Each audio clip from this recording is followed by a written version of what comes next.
Sa video na to, turuan ko kayo kung paano magbasa ng currency pairs. Kung beginner ka sa Forex, then this video is for you. So, currency pairs, kung makikita nyo dito, these are the giant currencies in Forex.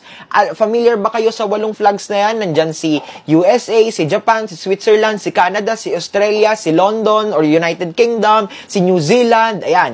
So, a currency pair is a set of 2 different currencies that are traded together in the Forex market. So, kapag nagtitrade po tayo kay Forex market, dalawa po agad na, pair agad yung tinitrade natin. Kasi pag binay natin yung isa, sinesell natin yung isa. Kapag sinell natin yung isa, binabay natin yung isa. Laging ganun. Kaya they are traded in pairs.